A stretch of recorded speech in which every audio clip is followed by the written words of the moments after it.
¿qué tal amigos? Yo soy Jerónimo Zacarías y nos encontramos aquí en la cabina de Wikimedia en la Universidad Intercontinental en Insurgente Sur. Y el día de hoy tengo el gusto de presentar a Arturo González Alonso, productor de cine y que ahorita acaba de sacar un documental, Azul Oscuro, Azul Celeste. ¿Cómo estás, Arturo? Hola, pues muy feliz de estar aquí nuevamente en la WIC y pues listo para platicar y agradecido obviamente por el espacio. Muchas gracias a ti. Pues vamos a comenzar un poco justamente y para ir conociéndote un poco más, ¿no? Con esta trayectoria y los inicios. ¿Por qué decides estudiar comunicación y por qué en la WIC? Es una buena pregunta, pues ya hace tiempo de eso. Pues mira, la verdad es que yo estaba estudiando ingeniería química en la UNAM, Wow, wow, un cambio. pero yo empecé a trabajar desde los 13 años poniendo música para eventos, ahora sí que para primero las fiestas de mis amigos en la primaria y en la secundaria. Claro. Y luego, me empezaron a contratar las hermanas de mis amigos para sus 15 años, ¿no? Entonces, Wow. pues les ponía la música y así empecé. O sea, siempre tuve como un acercamiento muy puntual con la música. De hecho, trabajé en WFM haciendo el programa de música mezclada, terminando la prepa. Y de ahí entré a la UNAM. Y luego se vino la huelga fuerte con el MOSH y justo pues decidí como cambiar, ¿no? O sea, dije, esto es lo que me gusta, la música, ¿no? Entré a la WIC principalmente porque quería ser como productor musical y en esa época pues no había como muchas opciones en términos de enfocarse, ¿no? Y la WIC te daba como pues sí, un escenario mucho más amplio de poder hacer diferentes cosas, ¿no? Periodismo, tele, cine, Claro. incluso música, ¿no? Entonces, esa fue como mi primer acercamiento. Desarrollé, obviamente, durante la carrera, lo que les platicaba hace rato, pues siempre fuimos como muy inquietos, ¿no? O sea, fueron varias generaciones que nos juntábamos y de alguna manera, pues estábamos en ese momento era Stereo Week, Sí. TV Week, hacíamos cortometrajes, nos invitaban a eventos. Como siempre tuve este acercamiento con algunos medios como W, pues nos invitaban a premiers, ¿no? Y en esa época era ir pues no sé, me acuerdo que me tocó ir a la premier de Matrix, ¿no? Wow. Y en ese sentido fue pues muy impresionante por el momento, fue creo que aquí en Cuicuilco, entonces era como cuando no teníamos clase o no llegaba algún profesor, nos íbamos a Cuicuilco a ver cine, ¿no? Entonces Claro.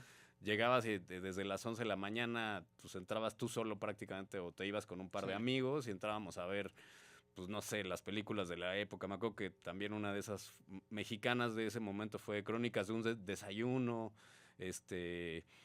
varias películas que te van influenciando, ¿no? Sí. En ese sentido, más las clases, ¿no? Que tienes aquí. Entonces, lo que aproveché mucho en la WIC fue eso, como el campus, la libertad que teníamos, el poder entrar a la biblioteca, descubrir como algunos libros, pues incluso hasta de religión, ¿no? Que te Claro. abrían mucho el campo de cómo era antes, ¿no? Todo. Y pues todo ese bagaje fue como, de alguna manera me fue inclinando y yo siempre digo que la vida te va llevando, ¿no? O Sí, sea, claro. así como la misma huelga de la UNAM me hizo llegar a la WIC, ¿no? De alguna Sí. manera, también fui, pues como muy hambriento de hacer cosas, ¿no? Y eso, y generé con varios compañeros, excompañeros, incluso con profesores, hacer cosas fuera de la WIC y Claro. eso nos ayudó a, pues a ver otro tema de cómo era el mundo allá afuera, ¿no? Y eso, ya que salí, entré a hacer las prácticas profesionales a un estudio de audio que hacían las campañas publicitarias para, sobre todo, videocine, que llevaba la cuenta de Warner Brothers y 20th Century Fox. Entonces, justo, siempre estuve como mucho en contacto con el cine y desarrollamos en ese momento era hacer las campañas de tele y de radio. Ellos Claro. solamente tenían la parte de radio y yo desarrollo toda la parte de televisión, obviamente pues con lo que había Sí. estudiado y más aparte fue como volver a estudiar toda la parte técnica, ¿no? Que era pues justamente ahora sí que los fierros, ¿no? Sí, Los claro. equipos, los requerimientos que Televisa y TV Azteca tenían en esos momentos eran muy específicos y complicados de entender a nivel de ingeniería, entonces fue entender esa parte. Y después Warner se separa de videocine en el sentido de que montan su oficina de marketing. en las mismas oficinas de Videocine, pero eran ahora sí que ya dos empresas separadas. Y Videocine se queda sin proyectos grandes y tenían un hueco enorme porque ya tenían una infraestructura pues, para mantener, imagínate, a Warner, era pues ahora sí que un estudio también. Entonces empiezan a apostarle al cine mexicano y nos llaman para hacer los trailers de las películas. Sí, oye, y justamente antes justo ya de pasar a esta etapa en donde justamente te metes a la producción y empiezas esa trayectoria tan grande, dices que te metes a la comunicación justamente por el interés musical, ¿no? Ujú. Y bueno, quiero preguntarte justamente porque se me hace interesante. ¿Cuáles son los momentos clave durante la carrera? Que ya mencionabas algunos en donde empiezas a trabajar ahí en spots y como en comerciales, ¿no? Pero hubo otros momentos que dijeron, ok, sí, me gusta la música, pero también la producción y el cine está mucho más chido. Pues justo creo que la misma carrera como estaba montada antes, digo, ahorita no sé, también di clases hace poco, pero bueno, ahorita no sé cómo esté ahora sí que el sistema, pero te va llevando, ¿no? Y te va destapando, ¿no? Con algunas clases que tenías en conjunto, tenías que llegar a ciertos créditos para poder acceder, no sé, a televisión, ¿no? Entonces, el ir cubriendo como toda la parte de radio, conocer de televisión, los mismos profesores de cine que te daban. Sobre todo tuve un gran profesor que fue Plancarte, que nos daba crítica cinematográfica y nos Wow. ponía desde comerciales viejitos hasta películas, ¿no? Como entrañables, y nos fue dando como toda esta teoría y descubrir en la parte también de lingüística, tuvimos una parte también de todo lo importante del lenguaje y de cómo se transmite. Pues todo eso, entender que el cine también es un lenguaje y ahora sí que es un idioma que hay que hablar, ¿no? En el Claro. tema Sí, audiovisual. claro.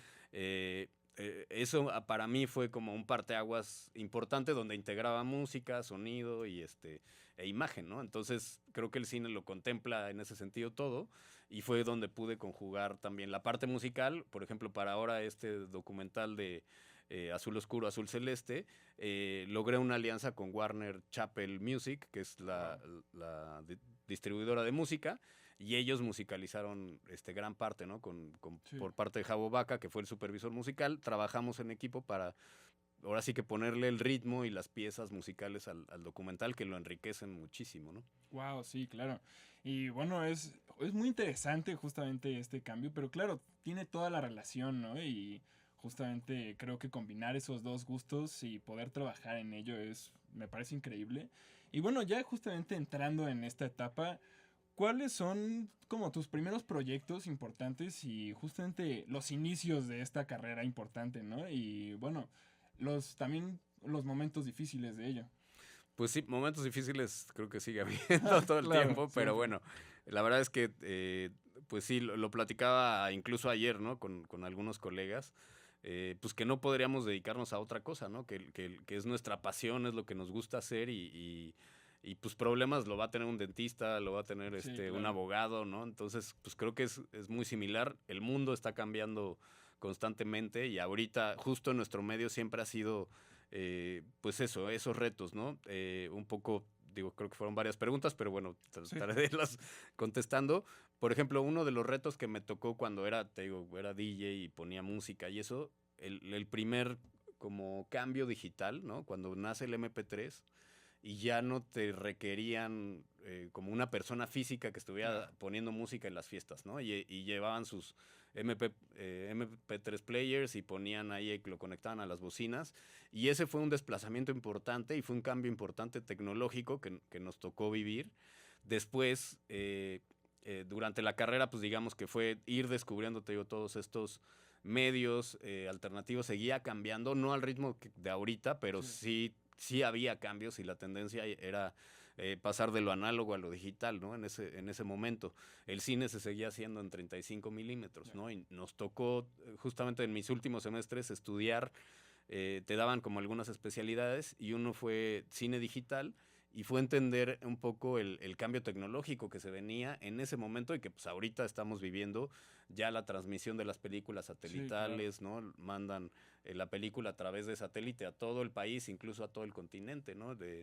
Por ejemplo, Cinecolor, que es uno de los que distribuye la película en la parte técnica con Cinemex, programa desde sus oficinas el proyector, ¿no? A la hora que va a ser la función, y eso lo estudié en la carrera, ¿no? Hace 20 años, entonces todavía no existía, pero ya estaba el camino para allá. Entonces, el poder entender eso, hacia dónde íbamos, me ayudó mucho pues justo como a definir y entender un poco más de la industria que me iba a tocar, sin que fuera muy consciente de eso, ¿no? Todavía, pero ya echando ahora sí que las canicas para atrás, me veo eso, ¿no? Sí, claro, y es un desplazamiento importante y justamente hasta el día, bueno, se vivió muy fuerte en esa época, pero hasta el día de hoy se sigue hablando de eso y creo que se intensifica más con con los años, ¿no? Y bueno, justamente en este proceso, a pesar de las dificultades justamente que hablamos, empiezas a tener proyectos importantes pues, relacionados ya al cine. ¿Y cuáles son estos primeros proyectos importantes que marcan tu carrera? Pues mira, te digo, cuando yo estaba terminando la carrera, entré a hacer mis prácticas profesionales y empezamos a hacer bueno, ya los hacían ellos, pero yo empecé a hacer los comerciales de televisión para películas, ¿no? Yeah. En esa época, lo único que hacían era, ahora sí que hacer el spot en español de la película gringa, principalmente, y le pegaban nada más el título, ¿no? Sí. Del póster, haz de cuenta. Y una de las intervenciones, que eso no lo digo mucho, pero pues me lo tengo que dar, ese crédito, es que cuando me toca trabajar mis 2 primeras campañas, les digo, oye, ¿por qué no animan el título de la película, que es lo más importante para el público, claro, para que la gente tenga una mejor recordación? Y las 2 primeras películas que trabajé en eso, que me costó regaños porque nos tardábamos más, pero sí, el producto quedaba mejor, fueron las campañas de Canguro Jack, que aparecía la arena, pasaba la pata del canguro y se escribía el wow, título, ¿no? Y eso, hacerlo aquí en México no se hacía. Venía, obviamente, los elementos del gringo y nada más era, pues ahora sí que traducir el título, ¿no? Y, esa fue impactante porque le fue muy bien en taquilla, y el segundo que hicimos fue Destino Final, la segunda parte, el 2 se escribía así como con luz. Me acuerdo que nos echamos un día entero en el estudio porque el operador no sabía animar bien en un equipo que se llamaba, hijo, ya no me acuerdo, pero era un equipo de computadora muy, muy profesional, pero pues eran equipos grandes que no todo mundo operaba, ¿no? Y entonces terminamos eso, me llevé un regañón así de, no manches, te tardaste no sé cuántas horas. Le dijo, pues sí, pero pues es que este cuate no sabía, no sé qué, ya defendiéndome. Y fue como empecé a aprender también a animar, a conocer toda esta parte de gráficos, que no había una especialidad en México, ¿no? Y esos 2 títulos nos abrieron el camino muchísimo porque a las películas les terminó yendo increíble. Y sí fue una diferencia para comunicar y para vender los proyectos, ¿no? Entonces, después trabajé en Troya, y sí, ese sí lo hice entre Photoshop y Final Cut, ir animando cuadro por cuadro, o sea, fue ir descubriendo como toda esta etapa que no había herramientas y no había especialidad como tal en México, ¿no? Entonces fuimos pioneros en ese aspecto, y luego la parte de los trailers, ¿no? Que te digo, cuando Videocine se queda sin la cuenta de Warner, empieza a apostar nuevamente al cine mexicano. Y primero había que cambiar la visión de los mexicanos, porque cuando tú llegas y le decías, oye, ¿tú ya viste tal película mexicana? Pues era como mentarle la madre, ¿no? Sí, literal, claro. Te decían, no, pues yo no veo esas porquerías, ¿no? Y fue mucho trabajar en ese cambio ideológico. Digo, obviamente no fuimos nosotros solos, claro. Fue ahora sí que Videocine en ese sentido tomó mucha parte, le empezó a apostar a las películas mexicanas, a contratar directores, a abrir ese nuevo campo que les decía, en esa época se producían 2, 3 películas, 7 al año, y ahorita se hacen 300, ¿no? Es una producción masiva, ¿no? Exacto. Y bueno, es muy interesante porque justamente esta parte, por ejemplo, de la animación de los títulos, hoy por hoy es un básico, ¿no? Es justamente digo, si voy a ver un comercial de algo, pues mínimo espero que el título brille, ¿no? Exacto. Entonces, es muy interesante y, bueno, justamente, pasando por esta trayectoria, ¿cuáles son perdón, se me fue un poco la olla, pero ¿cuál es este viaje para ver que antes se producían 7 películas al año y de repente ahorita se producen 200, 300? ¿Cuáles son los principales cambios que ves que ves ya en estos tiempos? Porque tu trayectoria ya es larga y has visto justamente cómo antes pues era más lento, ¿no? Ahora se tiene que captar la atención del público más rápido. ¿Cuáles son los principales cambios? ¿Ahorita ha perdido calidad? Pues más que calidad, yo creo que han cambiado los contenidos, ¿no? Justamente estrenamos el documental este fin de semana y lo que pude notar es que gran parte de la oferta que hay en cines ahorita se estrenaron a la par varias películas de terror, ¿no?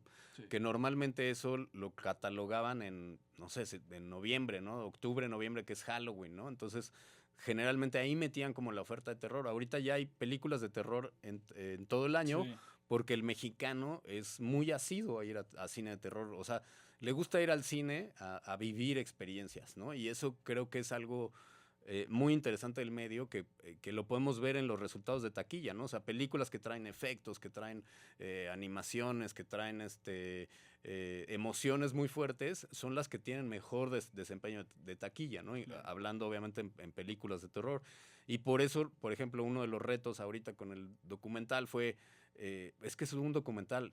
Pues sí, pero es un Sí, documental de justo. fútbol y es un true crime y trae crimen y, o sea, y la gente que ha salido de verlo ha salido emocionada, ¿no? Y hay gente que ha dicho, es que yo lloré o estuve a punto o me reí, Sí. porque sí buscamos, obviamente con los maestros, tanto Carlos Batis y Carlos Carrera, que son los directores, pues son expertos en manejar estas emociones a nivel audiovisual, Sí. ¿no? Y entonces muchas veces le quitamos el crédito a cosas buenas porque ya decidimos ir, no, pues esta película de terror, ¿no? Algo que vi en algunas notas de la semana es que, por ejemplo, Star Wars no logró los objetivos que tenía, pero estrenaron 2 películas de 2 youtubers de terror que hicieron y esas rompieron la taquilla, Ya. ¿no? Entonces, creo que algo de lo que, contestando a tu pregunta, y doy este breviario porque es importante conocer ahora